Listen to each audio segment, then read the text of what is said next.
next delegation is joining us in person. We have Kelly Ryback. Good morning. Kelly speaking with respect to EPC report number 3.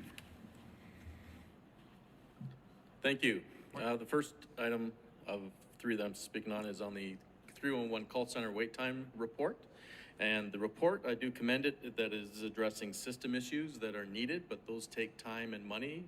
But there are gaps in other opportunities where you can have quicker results. But I'll give a review of the report based on my 20 years of serving and leading call centers in Winnipeg. First point, there's a statement, once phone wait times exceed 20 minutes, immediately they undertake a number of steps. My question is, when it's a planned event or it's a predictable result from something that's going on, why wait 20 minutes when you can do an IVR message or something that once callers hear that message, they can hang up because they're informed, or that there's banners or scrolls that can be added to the website to inform them of what's going on. I do commend the city.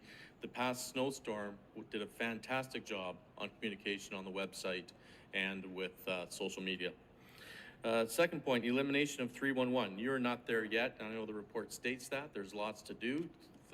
Emails did double in the past year because of the call wait times. You can send emails in 3 methods. One, from the website, you click on a form that ensures that you provide all the appropriate information. The second is just a raw email, and that's where people forget to put approval to provide for tracking or to provide a phone number. There's ways to address that. The third, there's a link to 311 at winnipeg.ca email from Winnipeg's Facebook site, the City of Winnipeg Municipal Government. When you click on that, it launches you to open Microsoft Outlook, which many people don't use, and it's a raw email. That link should take you to the website email form to ensure that proper information is captured. That is a quick hit. That could be done today. Employee retention issues. Addressing the starting wage. I don't know what is the starting wage now. According to Indeed.com, the average hourly wage for a call center CSR is $15.35 an hour. A financial institution is advertising a spot where it starts at $17 an hour. And the starting wage at a large communications provider is approximately $19.50 per hour. But my last call to that company was answered by someone in Nova Scotia. They're not hiring today. Terminate calls due to abusive language. I fully agree on that. We had those policies even with our internal customers where I worked. But you need to understand why customers become irate, and you need to address those root causes. Primary reasons why people leave employment, especially during probation. You have my written submission. I'm not going to go through them all, but it's not the starting wage. Top 10 call drivers in volume, 21 versus 20. Call volumes actually dropped 8%. Of that, the bus schedule calls dropped 46% because buses are used less. Understandable. So that's going to increase. You need to be prepared for that. Assessment and taxation dropped 10%. It'd be a nice onward trend if that can continue. Non-city calls dropped 32%. Excellent. They're not calling you about a Manitoba Hydro issue as much anymore, I guess. Here's a surprising one. Damaged garbage recycling box calls for replacement increased 48% year over year. Why? Is it operator damage? Is it damage because it was done during a residential snow ban or during snow removal? So that's another issue. Or do these bins, are they now approaching end of life and should something be done proactively before these calls continue to rise? What is the why for these changes? How can they be addressed? Either continue the positive trend, streamline or add online forms, or improve to reduce inquiries proactively. Winnipeg versus Calgary. Calgary's population is 56% greater than Winnipeg's. And when you exclude Winnipeg Transit, their call volume is only 3% higher. What's Calgary doing? Winnipeg has 14% more full-time equivalent CSRs, but average wait time is 2.4 times longer than Calgary. 311 team structure, 59 CSRs, 5 team leads, 8 management and admin. This structure is management admin heavy. The team lead size is inadequate.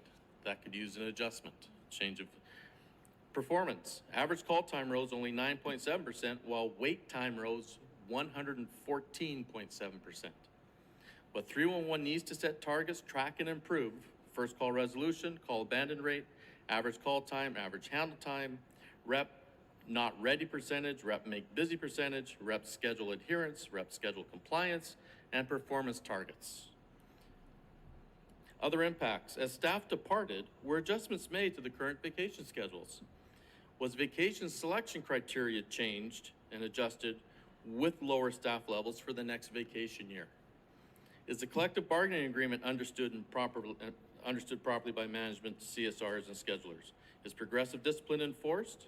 Is there a performance improvement plan? Is it utilized beyond probationary periods? In my conclusion, the report is on track, although these initiatives take time and considerable amount of funds. There are quick hits available that would result in immediate improvement.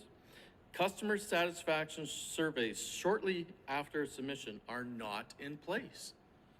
This program would be invaluable to identify opportunities for improvement and also to provide commendation. The report did not include process and communication improvements, active supervision, performance management, and implementation, increase in call monitoring and coaching. These are crucial to the success.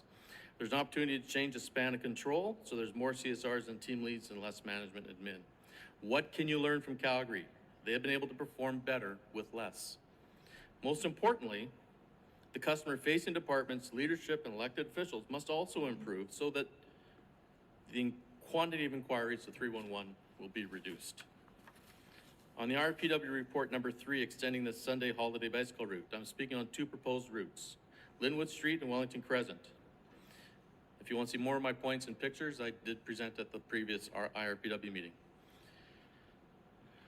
Without enforcement of speed tables or law enforcement, violations by drivers, cyclists, pedestrians will occur every day. It happened last year, it's going to happen this year. Linwood Street, I met with many residents recently.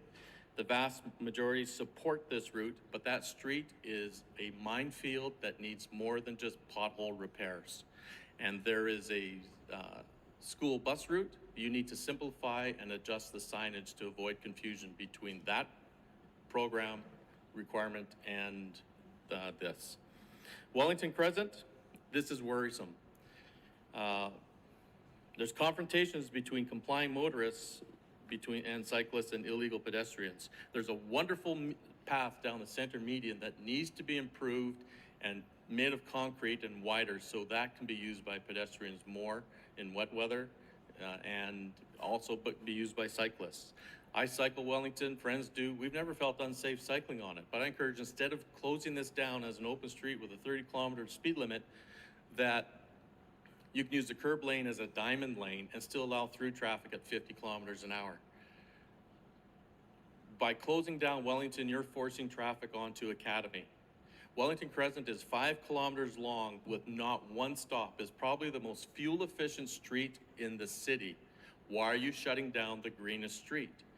If you go to Academy, increasing fuel consumption, you're going to add hundreds, thousands of liters of fuel spent unnecessarily because you stopped it on Academy. Item 4, warranted projects with traffic engineering programs. I'm concerned with one proposed crossing on St. James on Portage Avenue at Rita. I wrote emails to Councillors Gillingham and Klein in my opposition when it broke in September. This proposed location is not in compliance with the Climate Action Plan. The location is just 2 blocks west of a traffic light controlled intersection at Portage Avenue and Whitewold. There are bus stops on both sides at Whitewold, and these will be for the Rapid Blue Line. Why are you stopping traffic 240 meters away from this intersection? That's to the west of this point is Moray and Portage, the busiest intersection in Winnipeg, in St. James, where during the afternoon commute, traffic is backlogged 300 meters in 3 directions and likely eastbound in the morning. Just 320 meters from this point. It does not make sense to keep stopping traffic and increasing the risk of injury and property damage due to vehicles colliding with vehicles, pedestrians, and cyclists, and you're interfering with the Transit Master Plan to speed and provide better service in transit. And at Portage and Moray is also a stop on the Rapid Blue Line with a heated bus shelter. This is not in compliance with the climate action plan to put a crosswalk here, and it interferes with the transit master plan. Thank you. Thanks very much, Councillor Chambers. Yeah, just two quick questions that I have. And you talked about the functionality of 311 or residents being able to utilize 311 through different uses of their computer to send emails. But specifically, what about seniors who may not have the functionality or use of this technology? How would you address their usage or their ability to contact 311? And you know, we talked about the lengthy hold times on 311. Seniors get frustrated. Right, and in order to support seniors, that's why you need a strong 311 telephone service. You can also provide communication through print media, radio, TV, advertising or spots to get the message to that. And that's also my concern with dropping 311 email, because a lot of seniors, they use email, but they don't use social media. But you have got to improve 311 service, and you definitely got to take it away from the councillors. And in terms of the improvements to 311, seeing that this service is critical or has become critical for Winnipeggers to have that first phase or that first level of interaction with our civic government, improving that, where would you see that coming out of? What standing policy committee? Okay, and I support that this needs to become under the umbrella of a standing policy committee, because this is a critical service to citizens with over 600,000 submissions a year. And because you're going to be incorporating innovation and development, it should be in the Innovation and Economic Development Standing Policy Committee, so that there is not only an umbrella on it, but there's a reporting to it, a public reporting, transparency and accountability, and to keep this program on track and keep it within timelines, and so you know the progress of it, but you know how they're doing. This is an essential service. It's our only way as citizens and businesses that we can contact the city. We used to be able to go to the back of the white pages in the blue section and call any city department. That's why you put this in, to alleviate inquiries right at the front line of the departments. This is critical, and therefore it cannot just go under administration without monthly accountability and guidance. And there needs to be some budget put into this. So I would recommend, because innovation and economic development, because innovation is going to be used. Secondly, so many innovation meetings are canceled that you have the capacity to take this on. Thank you. Okay, thanks for joining us today. Have a Thank great you. day.